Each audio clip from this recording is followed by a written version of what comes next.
Hello ladies and gentlemen, welcome back to Uncle Matt's Cookery Lessons. I'm going to be making chicken liver parfait, which is a bit like a pate, but it's just a bit more nicer.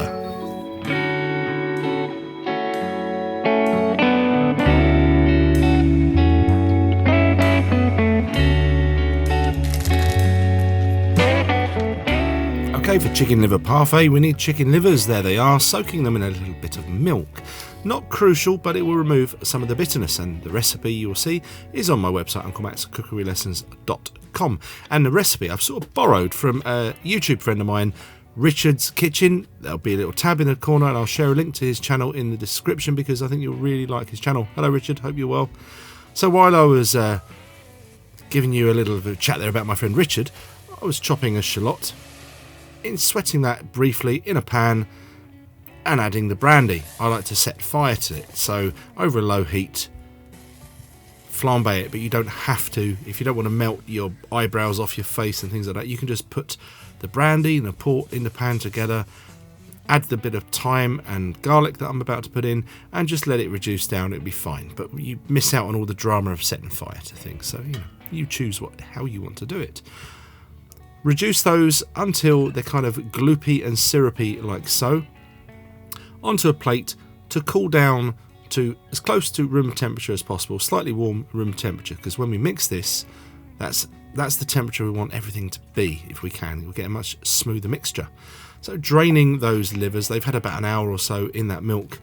Discard the milk and just let them drain for a moment. Crack your eggs, get them ready, boil up the unsalted butter. Then it's a bit hot, so I like to cool it down. This is how I do it: cold water in a sink, stir it around until it's cooled down. So into a liquidizer, not a food processor. I'm not sure if a food processor is going to get this smooth enough. Goes the livers, the eggs, the cream, and those boozy shallots. Blitz that up for 30 seconds or so. You'll see the change in the colour there. It's much smoother. Now it is time to add in the slightly warm butter, not hot. If you put hot butter in, you're going to start cooking this, and we don't want that. So just let that run for while you're adding in the butter.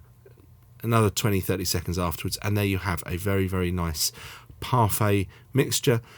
Now, this is not absolutely crucial, but I like to pass mine through the finest sieve that I have. Pass it through any sieve you've got, you'll have a much smoother mixture. Now you need to taste it for the seasoning. So I'm adding white pepper, ground white pepper, and salt. And yes, I was tasting it raw. If you're completely freaked out by that and you don't want to do it, take a bit, cook it off, let it cool down, and then taste it. And when it tastes nice to your palate, it is seasoned. Cooking them. Bain-marie is absolutely crucial, so that means a hot water bath. I'm using some glasses. I've also used a few ramekins for the excess, but you could use a loaf tin which you've lined with cling film, that'd be fine. You've got to cook them slowly so it doesn't souffle. I like toast with mine, so slice a bit of ciabatta there, olive oil over it, bit of seasoning. I cook those after the parfaits are done until they're nice and toasty. So how do you like yours? I like mine slightly pink in the middle, a bit medium rare, so when they wobble still, but you can see they're sort of set, for me that's going to be lovely medium rare. That took about half an hour. If you don't want that, cook them on for another 10-15 minutes until they don't wobble.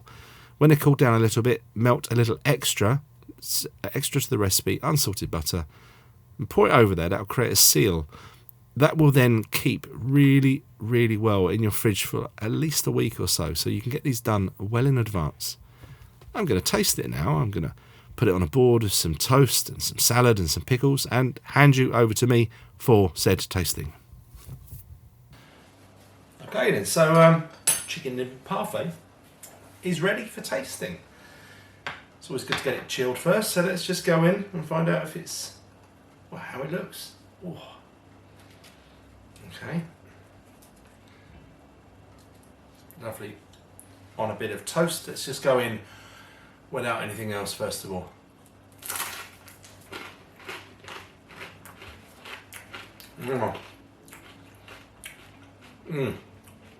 That's the flavour I know and love so well. Absolutely gorgeous.